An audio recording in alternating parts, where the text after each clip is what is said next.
meninggalkan kewajiban maka berdosa.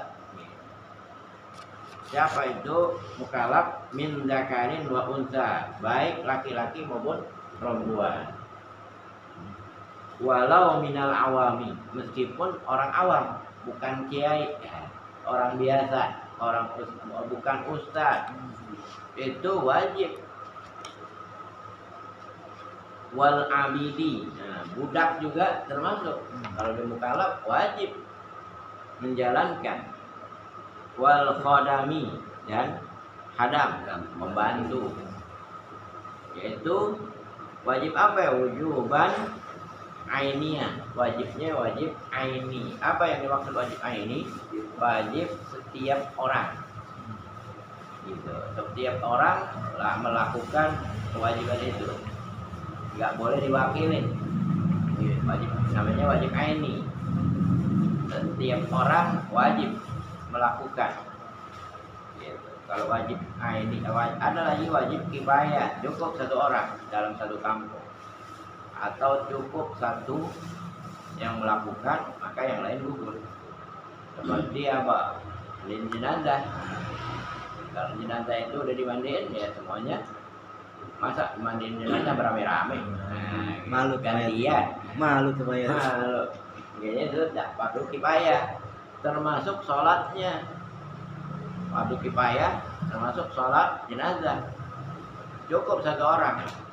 Tapi kalau dalam sholat jenazah yang cukup satu orang itu yaitu laki-laki. Nggak boleh perempuan. Perempuan itu tidak dibebani hukum fardu kifayah. Gitu. Yang dibebani hukum fardu kifayah adalah laki-laki. Apabila seorang meninggal kemudian katakanlah disolatkan, hanya perempuan sholatin, masih apa? Masih belum gugur fardu kifayahnya. Karena yang fardu kifayah itu laki-laki bukan perempuan. Gitu. Berarti kita kalau dia tiap sholat berarti kita sebutin bisa ya. Betul. Sholatnya kan fardu kifayah. Enggak perlu. Nggak perlu ya? Enggak perlu. Tapi kalau nyampur kan ada perempuannya juga, laki ada ame perempuan itu kan. Boleh. Boleh dong, enggak ngukurin fardu kifayah enggak lah. Enggak, laki perempuan. Jadi gini, yang penting dalam melakukan fardu kifayah itu laki-laki. Iya. Kemudian kalau ada perempuan juga, ya boleh. Gitu. Kalau itu jadi nggak perlu dalam kita bagian usulinya gitu kan? Nggak Iya. sebutin ya. Fardu Iya. kifayahnya. Nggak perlu. Gitu, nggak perlu. Kenapa? Sholat jenazah itu udah pasti fardu kifayah. Iya. Kecuali sholat dhuhur, ada yang sunnah, ada yang fardu. Iya. Gitu. Kalau sholat jenazah pasti fardu kifayah. Gitu. Itu kadang-kadang orang tidak memberatin gitu. Panjangan, jangan panjang-panjang nih ya.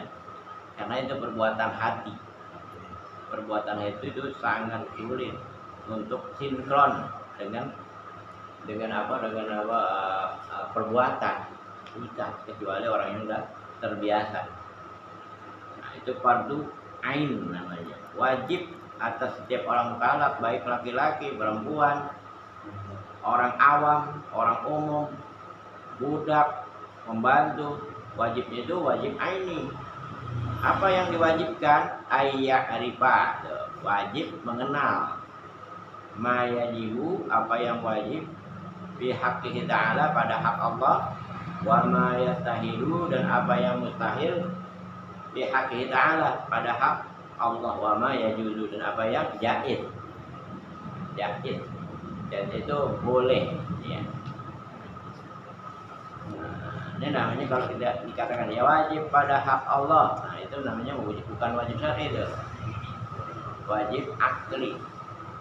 Kalau wajib atas setiap mukallaf namanya wajib syar'i. Gitu. Kenapa? Karena di objeknya itu objek hukum syara itu adalah mukallaf. Gitu. Maka disebut wajib syar'i. Yang menetapkan itu yaitu syara. Gitu. Kalau dibilang wajib pada hak Allah Ta'ala, namanya wajib akli. Kenapa? Akal yang mengatakan Allah wajib bersifat 20. Yang mengatakan itu siapa? Akal. gitu. Yang menetapkan akal, yang menghukumkan akal. Dulu pernah kita bahas di 420 tuh. Apa itu wajib akli? Wajib itu ada akli, ada syar'i, akli, syar'i, dan adi. Gitu. Kalau wajib syar'i ya hukum syara, kalau wajib akli hukum akal. Akal yang menetapkan, mengatakan ini wajib, mustahil, jaiz, itu akal yang menetapkan. Syar'i itu syariat yang Syar'i syariat, hukum Al-Quran, sunnah. Kalau hukum akli akal, tapi akal sehat, gitu. Bukan akal cebong. Akal sehat. Kalau nakli itu Al-Quran dan sunnah.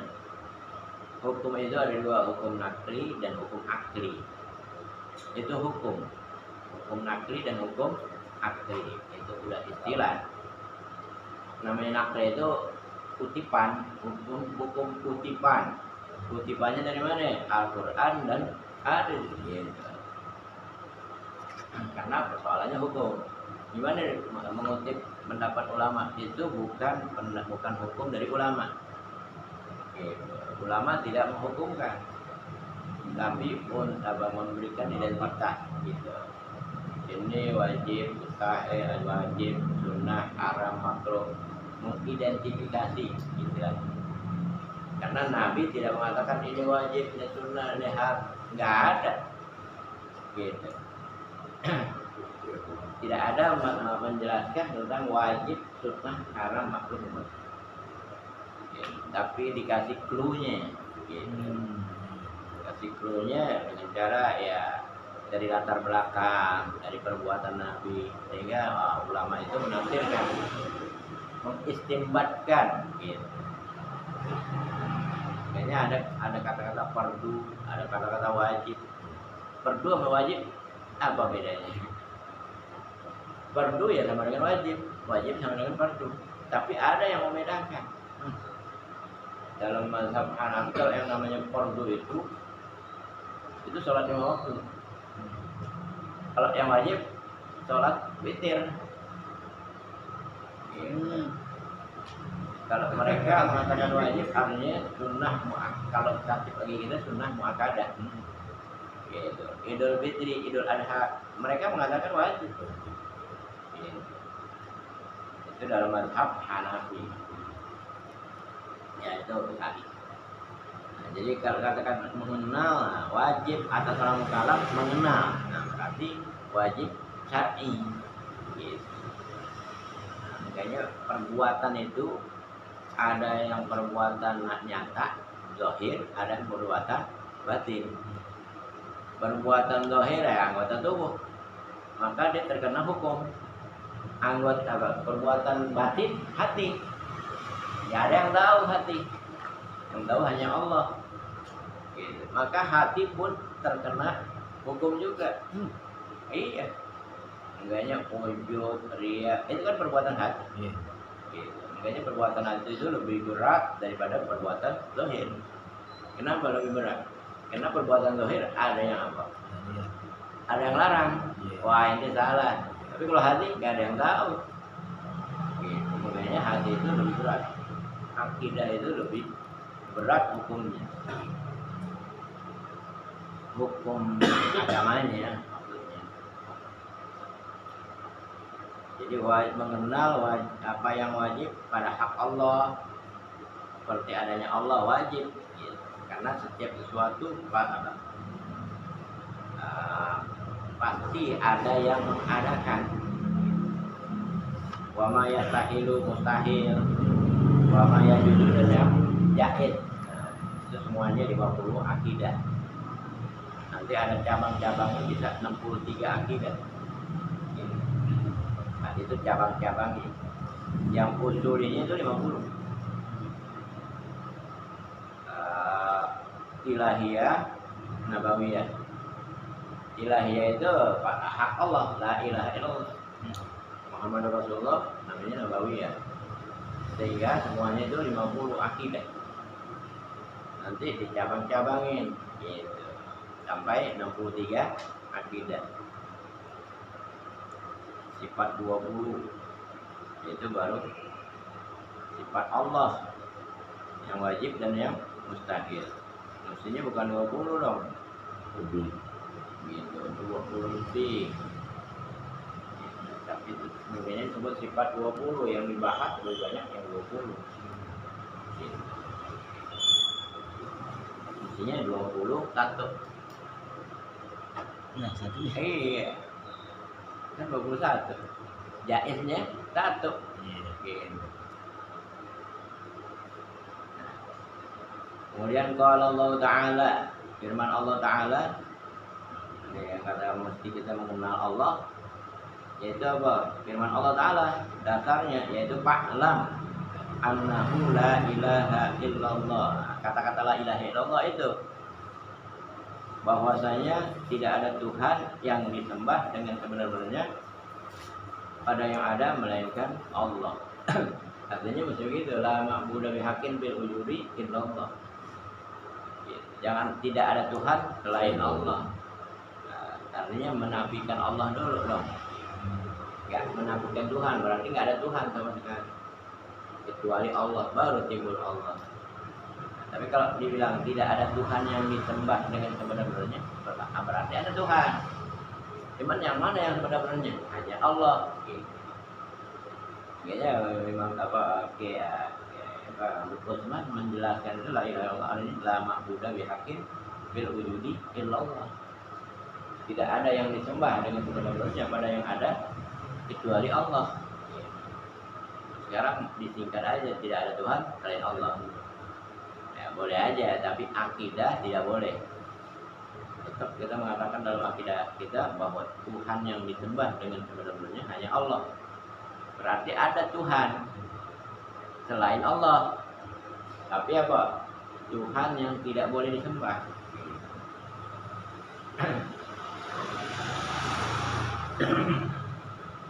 Mungkin dari ini itu mengenal wajib, mustahil dan jaiz. Karena apa? Ada perintah. Tahuilah bahwa apa? Tidak ada Tuhan yang disembah dengan sebenarnya pada yang ada melainkan Allah. Kita harus mengetahui. Gitu. Berarti ada Tuhan selain Oh, Allah. berarti ada Tuhan selain Allah dan satu itu. Hah? Iya. Kan ini kata-kata aja. Iya, tidak ada Tuhan selain Allah. Berarti Tuhan, Allah bukan Tuhan dong. Berarti Tuhannya satu gitu. Nah. Gitu.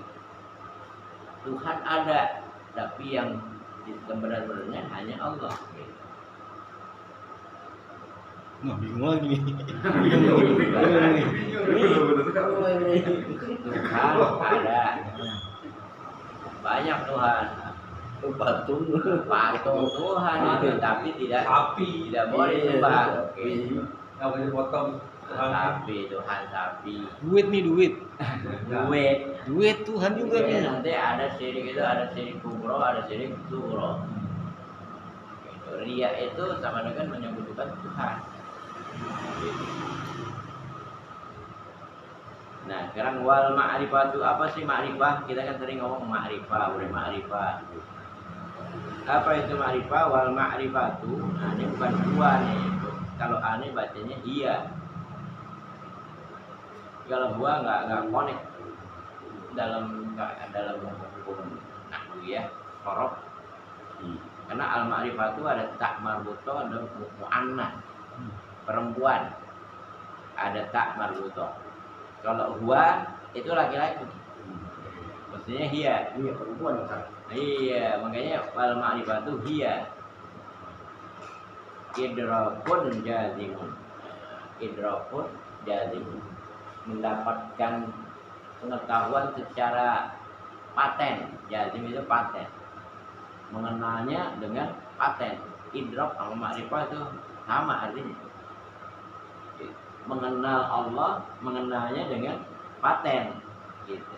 Gimana patennya? Bihaitsu laisa ma'ahu taraddudun. Dengan sekira-kira laisa tidak ada, tidak ma'ahu bersama itu, bersama pengetahuannya taraddudun, keraguan. Jadi tidak ada sedikit pun keraguan. Bukan hanya keraguannya, bukan hanya apa, tidak ada keraguan, tapi mesti muwafiqun lima fil waqi'i. Nah, sesuai dengan kenyataan. Gitu. Ada dia itu apa, nggak ragu, dia tahu nggak ragu, tapi nggak sesuai dengan kenyataan, itu namanya bukan makrifah. Gitu. Mesti makrifah itu pengetahuan yang paten, di mana pengetahuan itu tidak ada keraguan. Nah, tidak ada keraguannya itu muwafiq, harus sesuai lima fil waqi'i, bagi apa yang dalam kenyataan. Waqi' itu kenyataan. Nah, munculnya apa? Kesesuaian dengan apa? Nasi'un an dalil, yang munculnya dari dalil, dari argumen. Gitu. Jadi bisa mengargumentasikan, bisa mendalilkan. Gitu. Maka itu benar-benar makrifah. Kalau belum bisa mendalilkan, apalagi makrifahnya tidak sesuai dengan apa? Dengan kenyataan, maka itu bukan makrifah. Makrifat itu yang di tasawuf itu bisa sebenarnya makrifat. Bukan itu. Dia makrifah itu maksud tauhid itu mengenal Allah secara paten berdasarkan dalil, sesuai dengan kenyataan. Iya, tasawuf itu makanya orang yang bertasawuf dia harus tauhidnya tinggi. Gitu. Karena ada bahasa-bahasa tasawuf yang bersayap, bisa ditafsirkan. Gitu. Bisa ditafsirkan ke sana kemari. Gitu.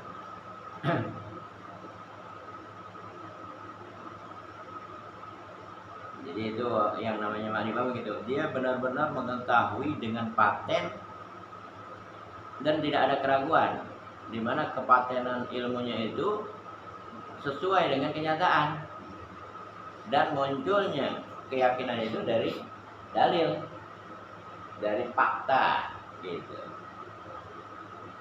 Ini apa nih, garam? Ini benar garam? Iya.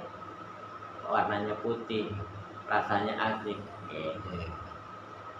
Itu namanya garam. Ini garam, warnanya putih, tapi nggak asing, bukan garam. Gula. Gula. Gitu. Jadi sesuai dengan kenyataan.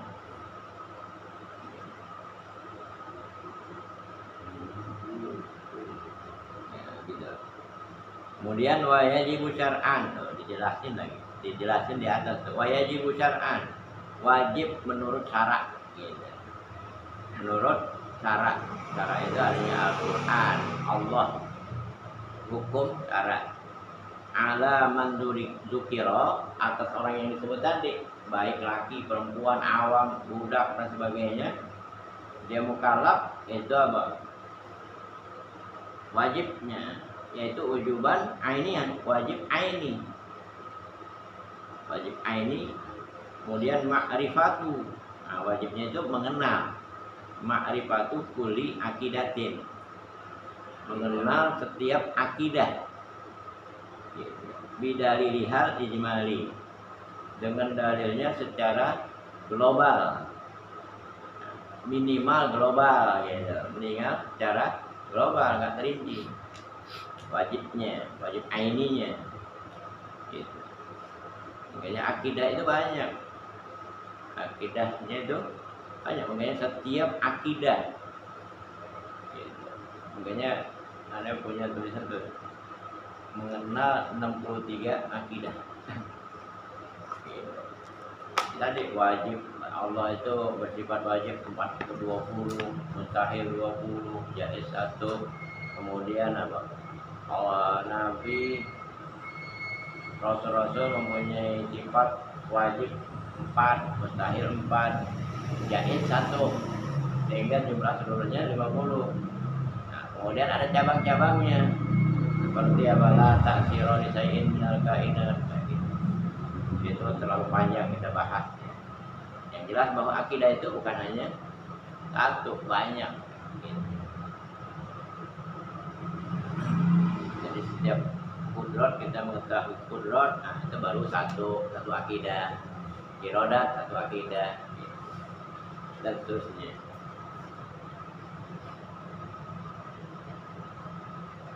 dengan dalil yang ijmali.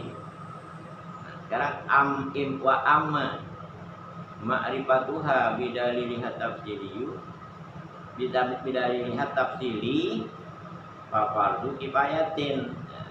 Dan adapun ma'rifahnya dengan dalil secara terinci maka itu fardu kifayah. Kalau secara global fardu ain. Secara global itu enggak rinci. Nah, seperti global ini nanti ada bahwa Allah itu ada. Mana buktinya? Ada ini alam. Karena alam itu diciptakan oleh Allah. Itu udah cukup dalam akidah. Itu namanya global. Gitu. Nah, kalau dalam keadaan apa dengan tafsir gimana ya? Dirincikan tuh satu-satu. Sehingga apa? Dalilnya itu tidak bisa ditolak. Gitu. Nah, seperti di sini Bapak Rupayatin fayajibu ala ahli kulli nahiyatin yasukul wusula minha ila ghairiha. Maka wajib atas ahli setiap kampung, ya, setiap negeri, setiap wilayah. Nahiyah itu wilayah. Nahiyah wilayah. Ya, satu kelurahan atau satu, kalau sekarang kenapa banyak ya satu RW. Itu harus ada yang mengetahui secara rinci. Gitu. Kalau tidak bisa mengetahui secara rinci, maka satu kampung ini dosa. Gitu. Nah, fardu kifayah. Mengetahui secara rinci apaan ya? Mengetahui secara rinci apaan? Dalil tentang sifat yang wajib bagi Allah. Kudrat, apa itu kudrat? Kudrat Allah Maha Kuasa. Bagaimana Maha Kuasanya? Gitu. Dan seterusnya. Gitu. Nah, ada ini alam. Gitu. Kalau tidak kuasa maka nggak ada ini alam. Gitu. Panjang. Nah, kalau dalam satu RW itu mah gak ada yang tahu tentang itu hasil. Dosa semua. Tinggal Israel nih. Iya. Ada waktu itu tinggal story berarti kita punya pindah ke Indonesia lagi berarti. Iya. Ada begitu deh terus. Cari ditarik Iya, aja. kalau ini. Udah enak udah. Bebas. Di sini banyak aliran. Aliran keras, aliran lembek. Banyak partai. Ya, jadi itu. Jadi wajib fardu kifayah kalau secara rinci. Kenapa? Kenapa kok fardu kifayah kalau secara rinci? Nah, jadi fardu kifayah yajibu ala ahli kulli najatin yasukul usula minha ila ghairiha ayakuna bihim man ya'rifuha bidalil tafsiri. Maka wajib atas ahli penduduk setiap negeri, setiap wilayah yang sulit sampai daripadanya kepada lainnya, bahwa ada pada mereka orang yang mengenalnya, mengetahui makrifat dengan cara dalil tafsiri. Masalah akidah itu secara tafsir itu harus ada. Kenapa? Di annahu rubama toro'at bihim subhatun fayat fa'uha. Karena kalau ada sesuatu yang subhat mengenai akidah, itu ada yang menolaknya. Seperti satu kampung nggak kenal tentang Syiah, itu dosa. Karena dalam Syiah itu ada subhat. Gitu. Ada subhat. Istilah taqiyah, istilah apa, itu kan termasuk akidah. Gitu. Karena bahwa Allah itu tidak mengetahui kecuali kejadian baru tahu, namanya al-bada. Dalam apa? Dalam akidah Syiah, gitu. Allah nggak tahu kecuali udah kejadian baru tahu. Gitu. Namanya al-bada. Kalau masalah Syiah tanya aja coy. Nah, dia ngerti. Al-bada. Jadi satu kampung ini kalau nggak ada ngerti tentang jihad usah. Iya. Memang begitu. Apa tantangannya? Tantangannya kita dibilang Wahabi aja. Jadi gitu, pasti annahu rubama. Karena bahwasanya mungkin gitu, mungkin saja toroat fihim syubhatun, ada pada mereka syubhat. Syubhat itu penyerupaan. Penyerupaan seperti Allah itu tidak campur tangan dalam perbuatan. Gitu. Seperti ya bahwa orang-orang Mu'tazilah rasional itu mengatakan saya bisa melakukan ini, kalau saya lakukan pasti terjadi. Itu syubhat. Gitu. Seolah-olah dia menyampingkan Tuhan. Gitu. Memang bukan seolah-olah, memang benar. Yang disebut free act.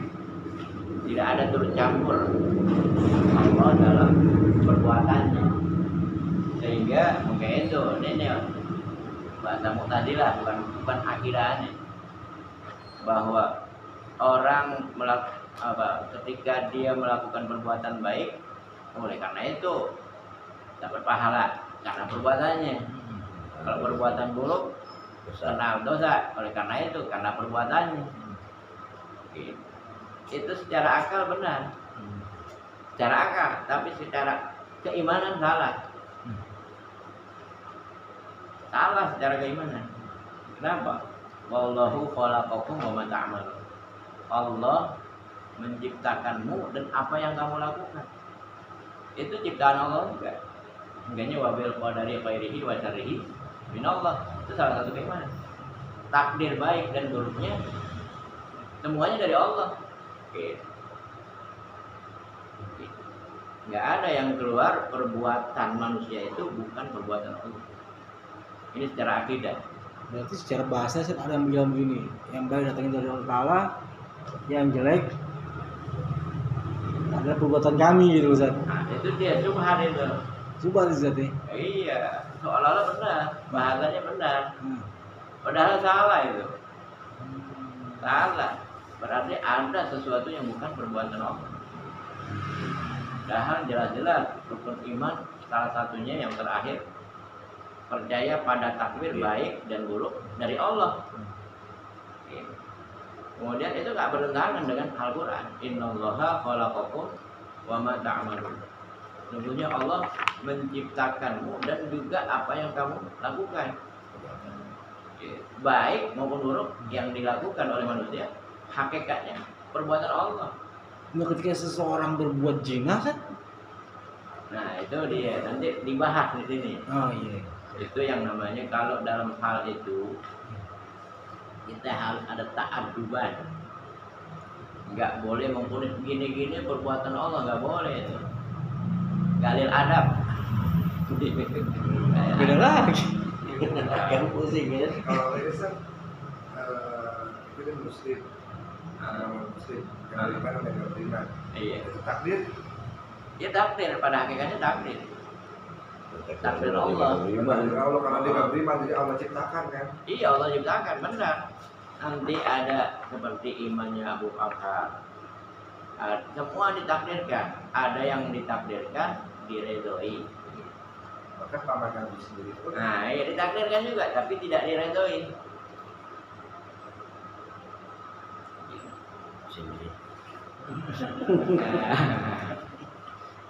Enggak, supaya kita itu apa? Bahwa kita itu la haula wala quwwata illa billah. Enggak punya daya. Kayaknya kita selalu berlindung kepada Allah. Dengan begitu sifat-sifat kesombongan akan hilang. Yang sifat kesombongan itu karena apa? Merasa dia bisa. Apapun yang dilakukan bisa. Sehingga dia tidak kembali kepada Allah. Itu artinya. Jadi salah satu. Jadi yang dimaksud tafsir begitu. Seandainya ada syubhat-syubhat, akidah-akidah yang syubhat, yang membuat ragu orang, yang sama-sama itu ada yang menolaknya. Nah, istilahnya apa? Mengkanter. Kalau nggak ada yang mengkanter, ya semuanya sesat. Gitu. Kemudian tadi mengenai ada ijmali, ada tafsiri. Kalau ijmali hanya sekedar dia mengetahui, tapi dia tidak bisa ketika ada apa? Ada sesuatu yang janggal, subhat, dia tidak bisa melawannya, mengkanselnya. Iya. Gitu. Tapi untuk dirinya bisa, benar. Tapi untuk orang lain nggak bisa. Gitu. Bagi dia bisa, tapi bagi orang lain nggak bisa. Kenapa? Buktinya dia nggak bisa menolak subhat itu. Sehingga apa? Yang subhat itu diikuti oleh orang-orang yang tidak mengetahui keimanan. Kemudian dalilul ijmali. Nah, sekarang dalil ijmal. Bagaimana? Apa sih yang disebut dalil ijmal yang secara global? Wal ma'juzu an tafsirihi wa dafi subhihi, itu dia. Yang namanya dalil ijmal, argumentasi secara ijmal global. Enggak rinci, enggak sistematis orang bilang itu. Yaitu wal ma'juz, yaitu lemah antafsirihi, dari menjelaskan. Kalau untuk dirinya bisa, tapi untuk orang lain nggak bisa. Itu namanya ijma. Kemudian juga tidak bisa wadab isubihi, menolak subhat. Gitu. Sehingga dia ragu. Gitu. Itu yang namanya dalil ijmali. Seperti tadi, Allah itu ada, mana buktinya ada? Mana buktinya Allah itu ada? Kan kita pasti ada ini alam. Pasti itu secara ijma. Kenapa kok ada ini alam sebagai bukti adanya Allah? Sebab alam ini tidak mungkin terjadi dengan sendirinya, pasti diciptakan. Siapa yang menciptakan? Allah. Tahunya dari mana? Dari Nabi. Gitu. Allahu khalaqakum wa ma ta'malun. Allah apa kemudian dalam Al-Quran wa ja'ala lakumul arda firasha, itu menunjukkan yang namanya apa? Yang menciptakan itu adalah Allah. Gitu. Nama Allah itu yang memberitahu Nabi. Gitu. Bukan apa? Bukan manusia itu sendiri, Nabi. Nabi berdasarkan wahyu. Orang manusia itu hanya tahunya bahwa ya, bahwa setiap sesuatu pasti ada yang menciptakan. Apalagi alam ini yang besar, pasti ada yang menciptakan, yang menciptakan yang maha besar. Jadi kita tak praktisnya kita percaya kalau ada namanya bahwa Allah itu ada. Apa buktinya? Ada ini alam. Ada alam. Terus Allah itu tahu dari mana ya? Kan begitu pasti nanya ya kan begitu. Itu dari mana? Tanggapan gitu kan dari Nabi kan gitu. Iya, dari Nabi. Nama Allah itu dari Nabi. Gitu. Beda hanya kalau cara dalil tafsir itu argumennya sistematis.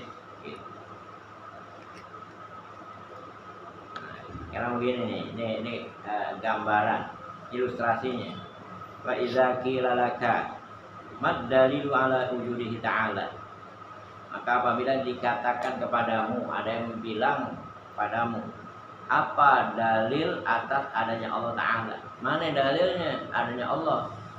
Faqulta, engkau katakan al-alam, ini alam. Tapi walam ta'rif jihatan dilalati, tapi tidak tahu mana dari segi dilalahnya, nggak tahu cara menjalankan dalilnya. Itu udah namanya ijmali. Hal hiya hudusuhu au imkanuhu au huma. Apakah itu jihad dalilnya itu dari segi dalil tentang apa? Kok kenapa ada ini alam? Apakah alam itu dari segi baharunya atau dari segi mungkinnya gitu. Baharu itu baru, kudus adanya baharu.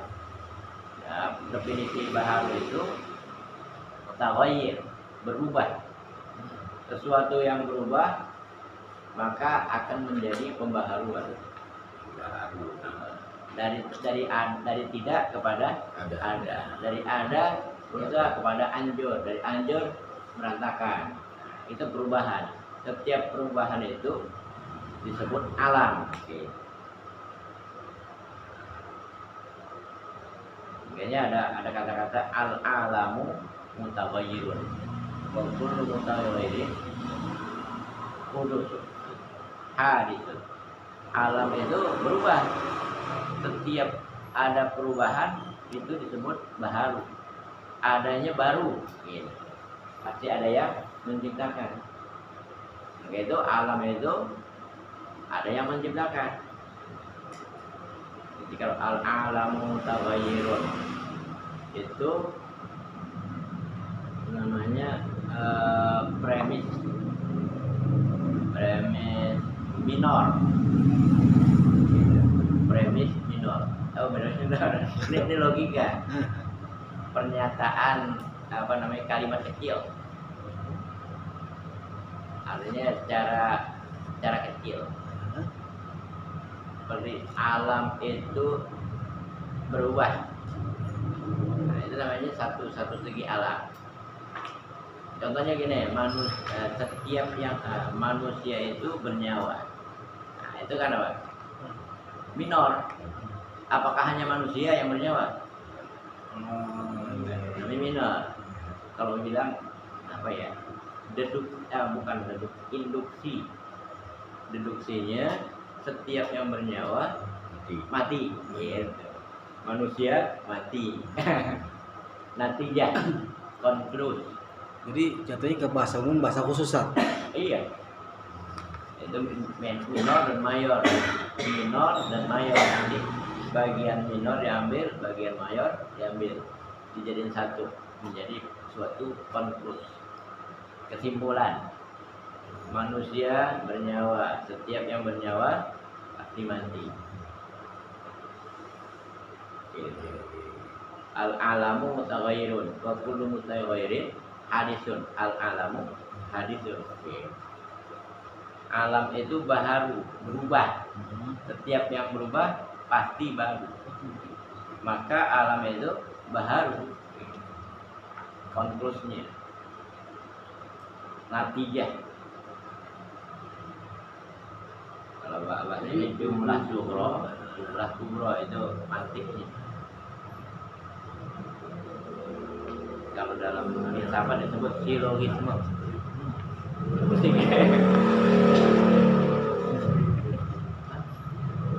Nah, kalau pusing punya dulu deh.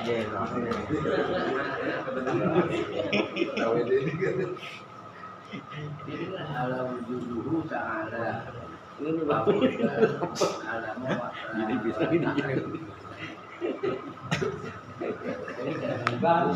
wujud ini wujud bukan berarti wujud.